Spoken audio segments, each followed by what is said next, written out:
Everyone, welcome back to the pharmacy India. अगर आप किसी भी गवर्नमेंट फार्मासिस्ट एग्जाम की तैयारी कर रहे हैं, चाहे वो आरआरबी हो, ईएसआईसी हो, ओ ट्रिपल एससी हो, डी ट्रिपल एसबी हो, एक्सेट्रा, आज की इस क्लास के अंदर हम लोग नॉन फार्मा का एक बहुत ही इंपॉर्टेंट आपका चैप्टर कह सकते हैं, आप पार्ट कह सकते हैं जनरल साइंस का, जिसका नाम है सर्कुलेटरी सिस्टम। ठीक है, देखिए बायोलॉजी के अंदर सर्कुलेटरी सिस्टम में क्या क्या चीजें आ जाती हैं ये आज मैं आपको बताऊंगी। इसी के साथ ही साथ क्या क्या इसके अंदर टॉपिक है, ठीक है, जनरल साइंस के अकॉर्डिंग इसके तरीके से हम लोग डिस्कस करेंगे।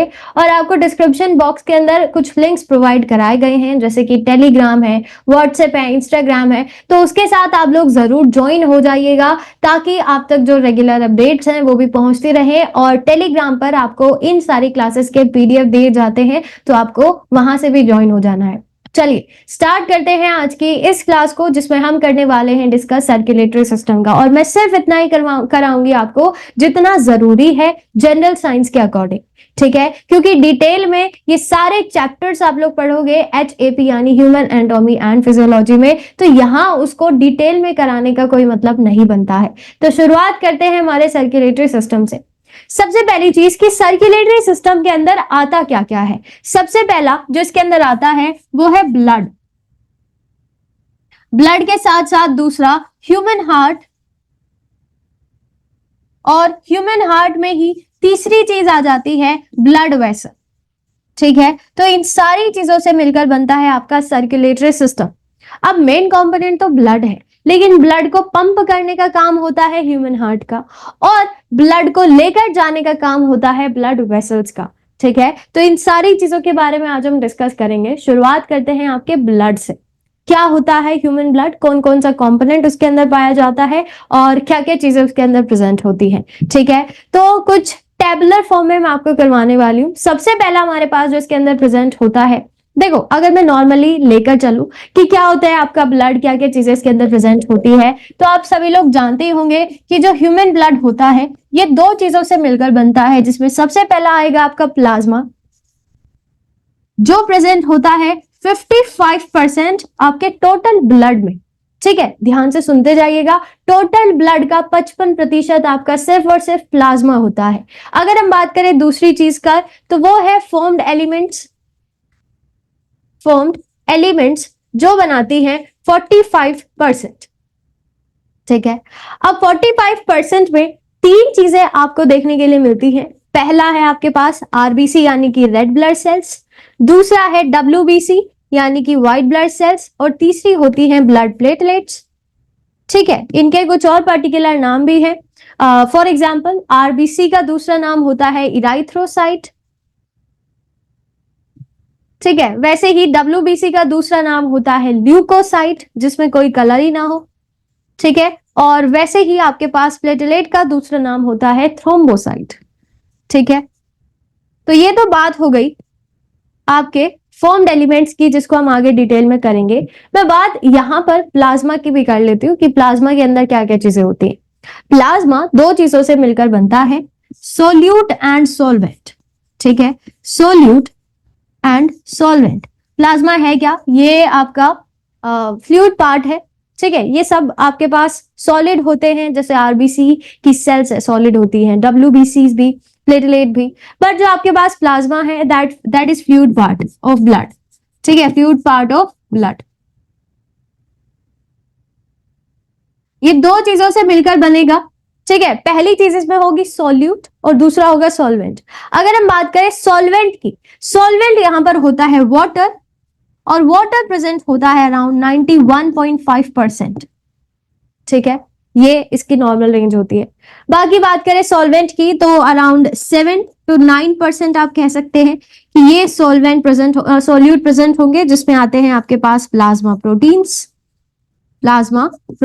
जैसे ग्लोबुलिन, एल्ब्यूमिन और फाइब्रिनोजेन। ये तीन आपके पास प्लाज्मा प्रोटीन्स होते हैं फॉर्म्ड बाय लिवर। ठीक है, और दूसरी चीज इसमें जैसे एक्स्ट्रा आपके पास चीजें आ जाती है, जैसे वेस्ट मटेरियल है, यूरिया है और ऑक्सीजन है, ये सारी चीजें भी इसमें अदर प्रोडक्ट्स के अंदर आ जाएंगी, तो ये भी याद रखेगा, अदर कंपोनेंट। ये आपके पास कॉन्स्टिट्यूएंट्स ऑफ ब्लड है, तो इसको टेबल को जरूर याद रखिएगा, इसका स्क्रीनशॉट ले लेना और या फिर आप अपनी नोटबुक में इसको एज इट इज ड्रॉ भी कर सकते हैं ताकि आप एक बार चलते फिरते इसको नजरों से देख लो। ठीक है, चलिए, तो ये तो बात हो गई आपके ऊपर ऊपर से प्लाज्मा की और फॉर्म्ड एलिमेंट्स की। प्लाज्मा मैंने आपको बता ही दिया है। अब हम लोग डिस्कस करेंगे कि फॉर्म्ड एलिमेंट्स कौन कौन से होते हैं, जिसमें सबसे पहला जो हमारे पास नाम आता है वो है रेड ब्लड सेल यानी कि आरबीसी, जिसका दूसरा नाम है इरिथ्रोसाइट, अभी लिखा है। क्या काम होता है इसका?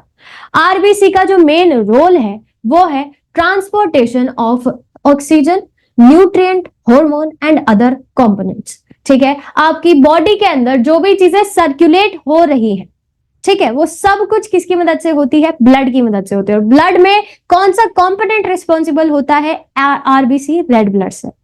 ठीक है, transport of oxygen and some carbon dioxide and hormones, nutrient etcetera, ये सारी चीजें ट्रांसपोर्ट होती हैं आरबीसी की हेल्प से।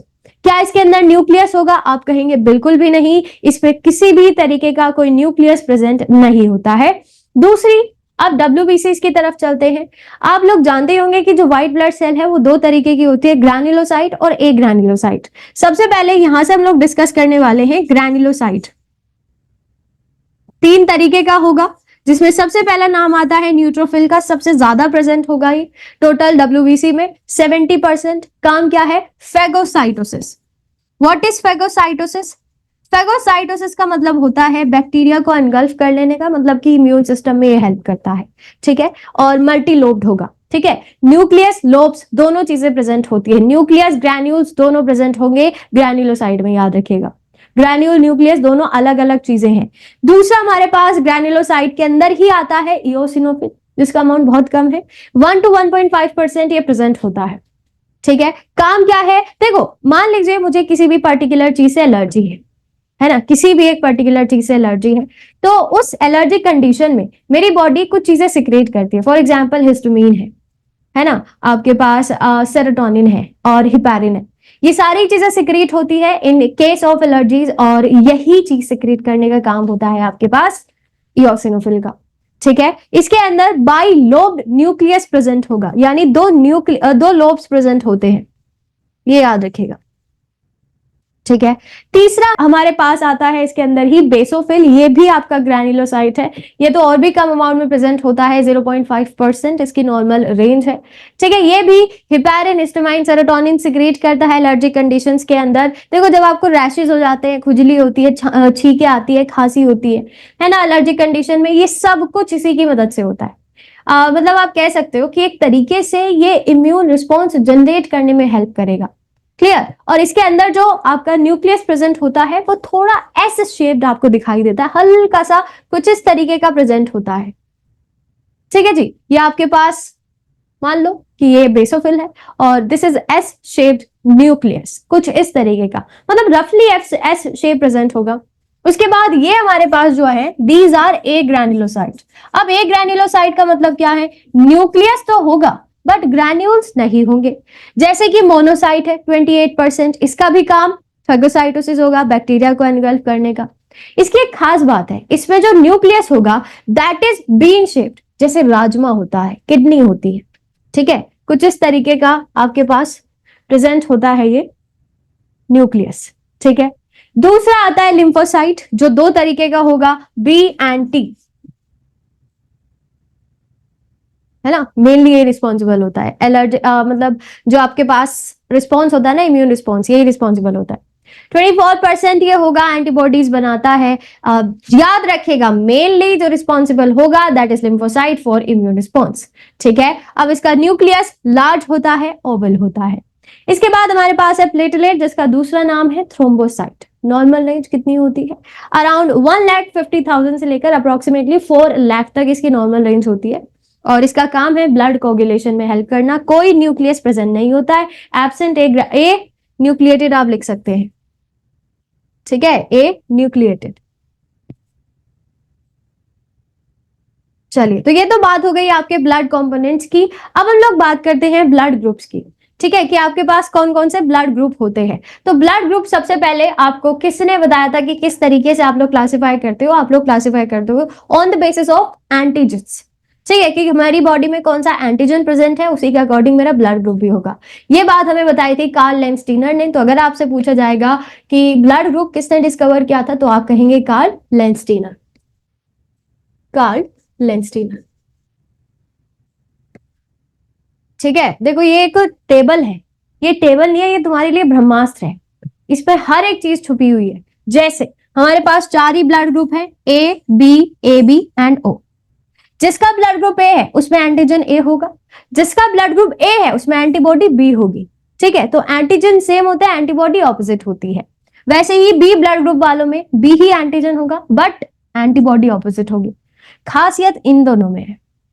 ए बी ब्लड ग्रुप में एंटीजन तो है, ए भी है और बी भी है, लेकिन एंटीबॉडी कोई नहीं होती है, ये इसकी खासियत है। ठीक है, वैसे ही ओ ब्लड ग्रुप में कोई एंटीजन ही प्रेजेंट नहीं है।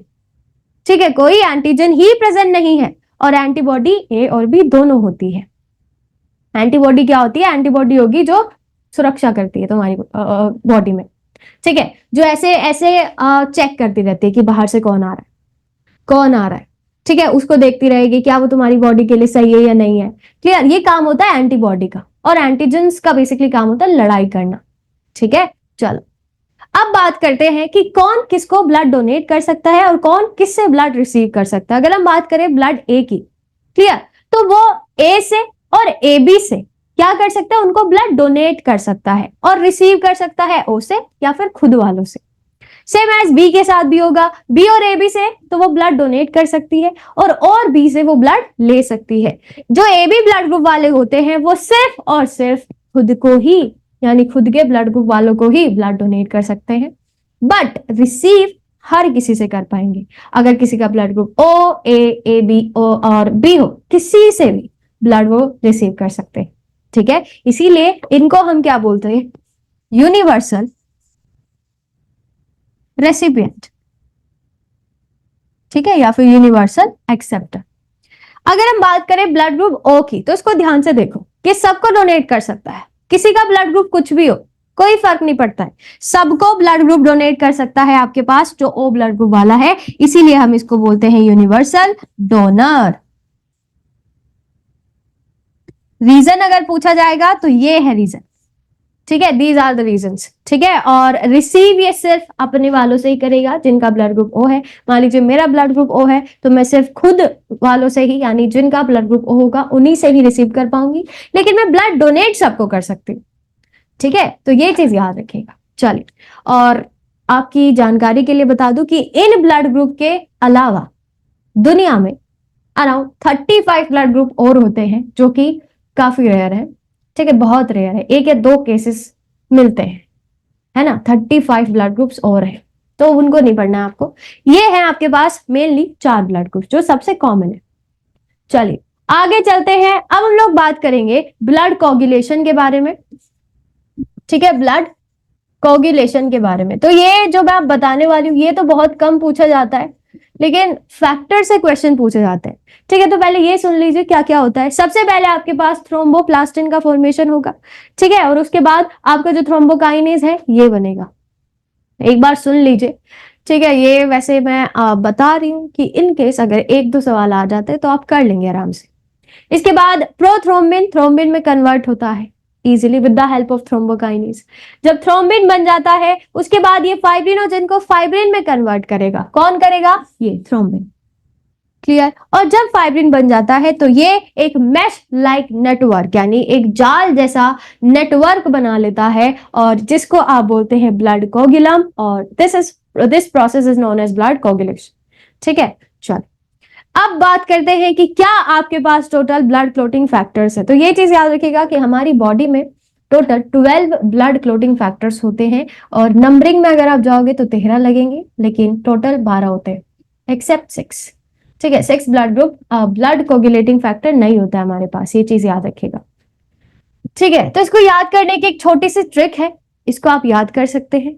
Freshers party tonight, come let's sing and call seniors, please have fun. ठीक है, ये एक छोटी सी ट्रिक है। फ्रेशर्स का जो एफ है उससे बनता है फाइब्रिनोजन, ये तुमको याद करने पड़ेंगे इनके नाम। पी का जो पार्टी का जो पी है उससे बनता है प्रोथ्रोम्बिन, टुनाइट का टी टिश्यू थ्रोम्बोप्लास्टिन, सी से कैल्शियम, एच से लेबाइट, एस से बनता है स्टेबल, ए से बनता है एंटी हीमोफिलिक, सी से बनता है क्रिसमस, एस से बनता है स्टुअर्ट, पी से बनता है प्लाज्मा थ्रोम्बोप्लास्टिन एंटीसीडेंट, एच से बनता है हेजमैन एंड फाइनली एफ से बनता है फाइब्रिन स्टेबलाइजिंग फैक्टर। ठीक है, तो ये हमारे पास 12 टोटल ब्लड क्लॉटिंग फैक्टर्स है। नंबरिंग देखो ध्यान से कैसे होती है, 1 2 3 4 5 7 8 9 10 11 12 और 13 ऐसे होती है नंबरिंग। 6th एब्सेंट होता है, ये चीज याद रखिएगा। टोटल गिनो 12 होते हैं, नंबरिंग में 13 होते हैं, ये चीज याद रखिएगा। ठीक है, चलिए अब हम लोग डिस्कस करने वाले हैं ह्यूमन हार्ट को, कि ह्यूमन हार्ट क्या होता है। सर्कुलेटरी सिस्टम का एक पार्ट हो गया है ब्लड। ठीक है, अब ध्यान से सुनिएगा कि ह्यूमन हार्ट क्या है। देखो ह्यूमन हार्ट, दिल क्या काम करता है, ब्लड को पंप करता है। तुम्हारी बॉडी की मशीन है, वो इंजन है जो चला रहा है। ठीक है, और इंजन तब तक जब तक सही चलता रहेगा तुम्हारी बॉडी सही ढंग से काम करती रहेगी। अगर इंजन में कोई प्रॉब्लम होगी तुम्हारी बॉडी में भी प्रॉब्लम होगी, ये ऑब्वियस सी बात है। ठीक है, अब ध्यान से सुनिएगा कि क्या चीज होती है। हमारा जो ह्यूमन हार्ट है एक घर की तरह है, ऐसे मानकर चलो, जिसमें 4 कमरे हैं, 2 ऊपर 2 नीचे। ठीक है, चलिए 4 चैम्बर्स है, 4 कमरे हैं। सबसे पहली चीज ये याद रखो कि human heart is mesodermic in nature, यानी कि उसका जो ओरिजिन है वो मीजोडर्मिक हुआ है। ये चीज मैं ऑलरेडी आपको बता चुकी हूँ कि what is mesoderm, ectoderm, endoderm. पहली क्लास के अंदर ही ये चीज मैं डिस्कस कर चुकी हूँ। ठीक है, चलिए 4 चैम्बर्स प्रेजेंट होते हैं, 2 ऊपर के कमरे, 2 नीचे के कमरे। ऊपर वाले कमरों का नाम ऑरिकल, नीचे वाले कमरों का नाम वेंट्रिकल। क्लियर? सबसे पहले लिख देती हूं मैं। सबसे पहला होता है हमारे पास लेफ्ट ऑरिकल, ऊपर वाला कमरा है। उसके बाद राइट ऑरिकल, ये भी ऊपर वाला है। ठीक है, फिर आता है लेफ्ट वेंट्रिकल, ये नीचे वाले कमरे हैं। क्लियर? और ये होता है राइट वेंट्रिकल। ये 4 रूम्स होते हैं आपके दिल में, घर की तरह मानकर चलो। ठीक है, देखो कुछ इस तरीके से तुम्हारा हार्ट होता है, जिसमें से इधर वाला area, this area is known as right auricle. ये जो एरिया है this is known as left auricle. नीचे वाला एरिया ये आपको बंद करके दिखाया हुआ है, ये ऊपर वाला पेरिकार्डियम है। ठीक है, तो ऐसे नहीं दिखाई देगा आपको, लेकिन जब आप ये छिलका सा उतारेंगे तब आपको पूरे रूम्स दिखाई दे जाएंगे। इधर वाली तरफ जो प्रेजेंट होगा दैट इज राइट वेंट्रिकल, और इधर प्रेजेंट होता है लेफ्ट वेंट्रिकल। क्लियर? ये जो आपको दिखाई दे रही है ये this is called aorta, largest artery in human body, और ये है पल्मोनरी वेन, पल्मोनरी आर्टरी। ठीक है, वेन नहीं है, ये आर्टरी है। This is pulmonary artery.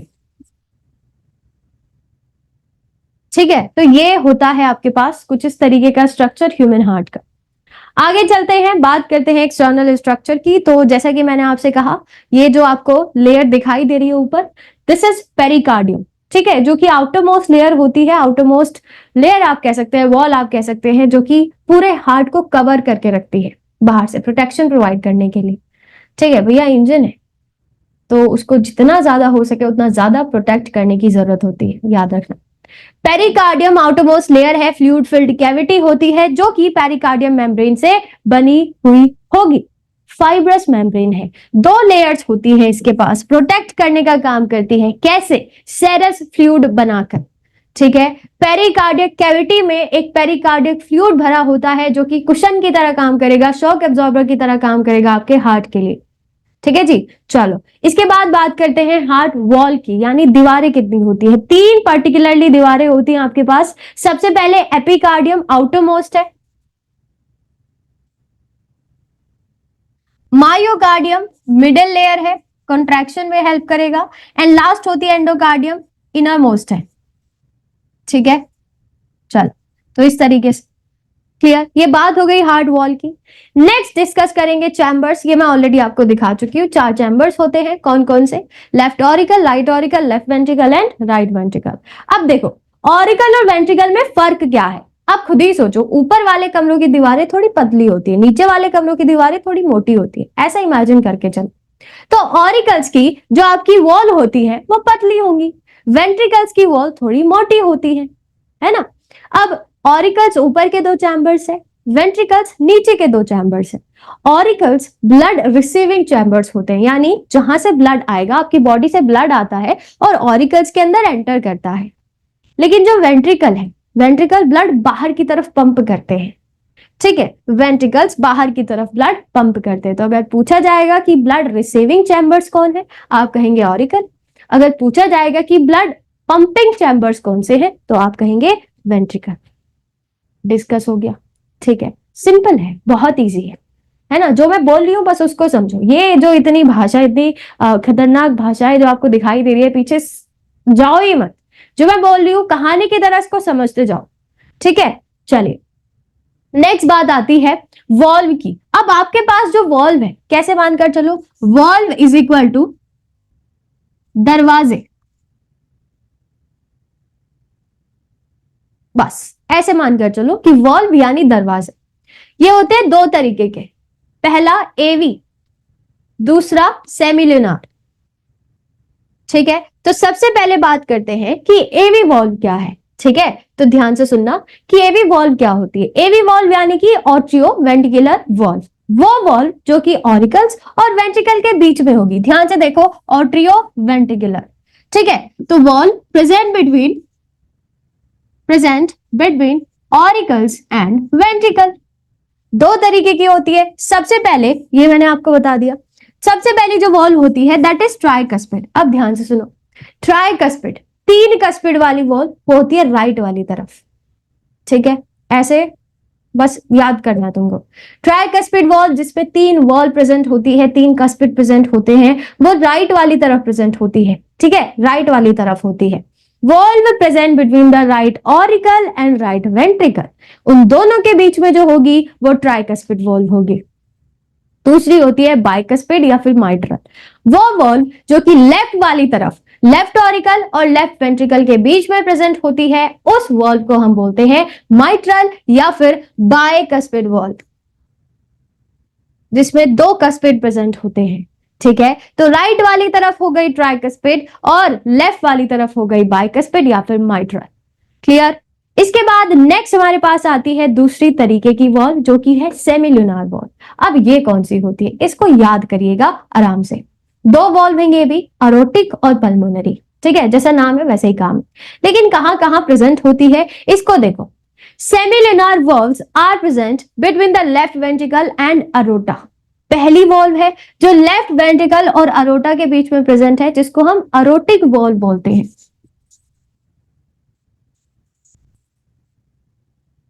ठीक है। और दूसरी जो कि पल्मोनरी आर्टरी और राइट वेंट्रिकल के बीच में प्रेजेंट होगी, उसको हम पल्मोनरी वॉल्व बोलते हैं, पल्मोनरी वॉल्व, ठीक है। और सारी वॉल्व का एक ही मकसद है, वो है बैक फ्लो प्रिवेंट करने का। किसी भी तरीके से ब्लड हमेशा यूनिडायरेक्शनल ही फ्लो करेगा, हमेशा, ये चीज याद रखिएगा, एक ही डायरेक्शन में, ठीक है। तो यही इंश्योर करने का काम होता है आपके वॉल्व का, यानी एक तरफ से अगर ब्लड गया तो एकदम से दरवाजा बंद कर दो ताकि वो पीछे की तरफ ना आ पाए, ठीक है। तो ये चीज याद रखिएगा कि एक ही काम है, जितनी भी वॉल्व है आपके पास हार्ट के अंदर, कि बैक फ्लो किसी भी तरीके से ना हो पाए, उसको प्रिवेंट करना है, ठीक है। तो ये कुछ वॉल्व है, मैं आपको स्ट्रक्चर दिखा देती हूँ कैसे प्रेजेंट होती है। मान लीजिए मेरे पास ये हार्ट है, ठीक है, और इस तरीके से अगर यहाँ ये लेफ्ट वाली तरफ है, यहां पर जो प्रेजेंट होती है दैट इज माइट्रल वॉल्व, ठीक है। ये राइट वाली तरफ है, यहां प्रेजेंट होगी आपके पास ट्राइकस्पिड वॉल्व। ये तो हो गई आपके पास एवी वॉल्व यानी ऑट्रियोवेंट्रिकुलर। अब सेमिल्यूनार की बात कर लेते हैं। मैंने आपसे कहा left ventricle, this is left ventricle, और अरोटा, यहीं से कुछ इस तरीके से अरोटा निकलता है, ठीक है। तो इनके बीच में जो वॉल्व प्रेजेंट होगी दैट इज अरोटिक। और उसके बाद ही मैंने आपसे कहा कि इस वाले से ले लेते हैं, मैंने आपसे कहा कि पल्मोनरी आर्टरी और राइट ऑरिकल के बीच में, ठीक है, this is sorry right ventricle के बीच में जो प्रेजेंट होगी, यहीं से आपके पास कुछ इस तरीके से पल्मोनरी आर्टरी निकलती है, तो यहां पर जो प्रेजेंट होगी दैट इज पल्मोनरी वॉल्व। ठीक है, तो ये लोकेशन होती है आपके पास वॉल्व्स की। आगे चलते हैं, नेक्स्ट हमारे पास है हार्ट साउंड। कौन सी होती है? दो ही हार्ट साउंड आप लोग मेनली जानते हैं। सबसे पहला लब साउंड, ये कब प्रोड्यूस होगी? जब माइट्रल या फिर जो बाइकस्पिड वॉल्व है वो बंद होती है। ठीक है, यानी जो एवी वॉल्व्स है जो कि ऑरिकल से वेंट्रिकल के बीच में प्रेजेंट होती है, जब वो बंद होगी, चाहे वो ट्राइकस्पिड हो चाहे वो बाइकस्पिड हो, जब वो बंद होती है तो उसकी मदद से जो साउंड होगी वो है लब साउंड। ठीक है, closure of AV valve, tri और बाइकस्पिड। ठीक है, इसकी कुछ क्वालिटी है, हाई पिच होती है, ठीक है, लो पिच होती है एंड लॉन्ग ड्यूरेशन के लिए, यानी ज्यादा लंबे समय तक चलेगी। और दूसरी जो साउंड होगी दैट इज डब। जब सेमी ल्यूनार वॉल्व, जिसके अंदर दोनों आ जाती हैं आपके पास, अरोटिक भी और पल्मोनरी भी, जब वो बंद होंगी उनकी क्लोजर से जो आपको साउंड सुनाई देती है that is dub sound. High pitch और शॉर्ट टाइम के लिए। ठीक है, यानी इसकी जो आवाज है वो कम होती है, इसकी आवाज ज्यादा होती है। लो पिच का मतलब है ज्यादा आवाज। ठीक है, तो ये आपके पास दो हार्ट साउंड है, आप सुनते हैं स्टेथोस्कोप की हेल्प से। ठीक है, ये इंस्ट्रूमेंट है मेजर करने का हार्ट साउंड को। नेक्स्ट बात करते हैं कंडक्टिंग सिस्टम ऑफ हार्ट के बारे में, कि क्या होता है आपके पास कंडक्टिंग सिस्टम ऑफ हार्ट। ध्यान से सुनते जाइएगा, बहुत ही ऑब्वियस है। 5 कंपोनेंट होते हैं, मैं आपको कंपोनेंट लिखवा देती हूँ क्योंकि इससे ज्यादा नहीं पूछा जाएगा जनरल साइंस में। 5 कंपोनेंट है। सबसे पहला होता है SA node, sino atrial node, sino atrial node, जिसको आप नेचुरल पेसमेकर ऑफ हार्ट के नाम से जानते हैं। नेचुरल पेसमेकर, क्योंकि शुरुआत, इनिशिएशन कंडक्शन की यही करेगा, रीजन है इसका, इसीलिए नेचुरल पेसमेकर इसको बोला जाता है। इसके बाद नेक्स्ट हमारे पास है AV node, atrio ventricular node, ventricular node. ठीक है, थर्ड आता है बंडल ऑफ हिस, उसके बाद bundle branches and finally पर्किंजे fibres, जो पूरी वेंट्रिकल्स के अंदर आपके फैले होंगे और जिसकी मदद से जो कंडक्शन है वो आपके पूरे हार्ट की तरफ फैल जाता है। बस ये mainly conducting system of heart है। एंड लास्ट चीज जो इसके अंदर बची हुई है दैट इज योर ईसीजी, यानी कि इलेक्ट्रोकार्डियोग्राम। क्या होता है इलेक्ट्रोकार्डियोग्राम? इलेक्ट्रोकार्डियोग्राम एक ऐसा सिस्टम है जिसकी मदद से आप अपने हार्ट के अंदर की चीजें जान सकते हैं। ठीक है, कि आपके हार्ट का जो कंडक्टिंग सिस्टम है क्या वो सही ढंग से काम कर रहा है या नहीं कर रहा है, कोई प्रॉब्लम तो नहीं है, आपकी जो हार्ट बीट है, आपकी जो हार्ट साउंड है क्या वो सही ढंग से चल रही है ना। यानी जो ड्यूरेशन है, बेसिकली जो कार्डियक साइकिल है, जो कार्डियक आउटपुट है वो सही ढंग से हो रहा है कि नहीं हो रहा है, ये सारी चीजों के बारे में पता करना आप किसकी मदद से करेंगे? इलेक्ट्रोकार्डियोग्राम की मदद से करेंगे, जिसको आप शॉर्ट फॉर्म में ईसीजी के नाम से भी जानते हैं। फुल फॉर्म से आ सकता है सवाल, तो याद रखिएगा।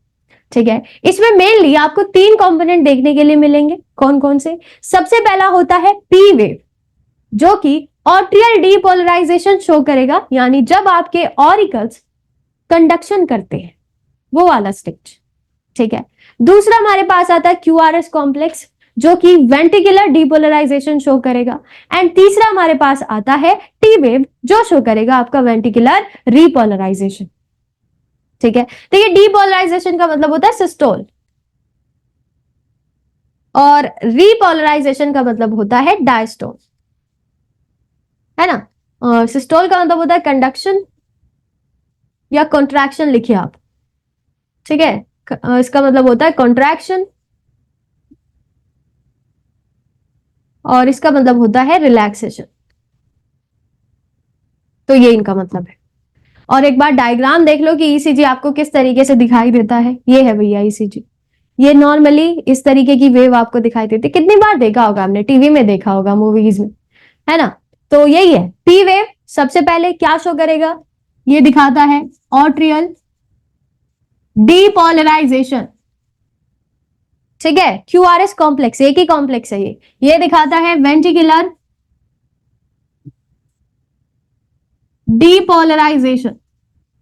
ठीक है, और टी वेव दिखाता है वेंट्रिकुलर रीपोलराइजेशन, वेंट्रिकुलर रीपोलराइजेशन। अगर आपके दिमाग में ये चल रहा है कि हमको ऑट्रियल रीपोलराइजेशन क्यों नहीं दिखाई देता, तो उसकी फ्रीक्वेंसी बहुत कम होती है। ठीक है, हम उसको देख नहीं सकते, होता है देख नहीं पाते। ठीक है, तो इस तरीके से चलता है आपका पूरा का पूरा जो ईसीजी है, और इसकी मदद से आप पता लगाते हैं अपने दिल का हाल नॉर्मली। ठीक है, इतना आपको पता ही होगा कि 1 मिनट में आपका जो हार्ट है वो 72 टाइम्स धड़कता है और इतना ही आपका कार्डियक साइकिल होता है। क्लियर?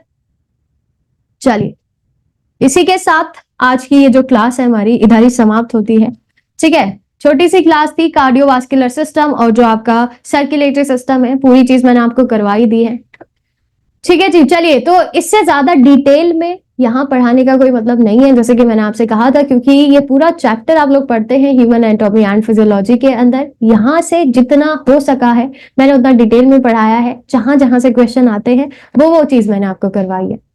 ठीक है, तो इसी तरीके से आप लोग बने रहिए, हम लोग मिलेंगे नेक्स्ट क्लास के अंदर, एंड तब तक के लिए stay tuned with pharmacy India. Thank you.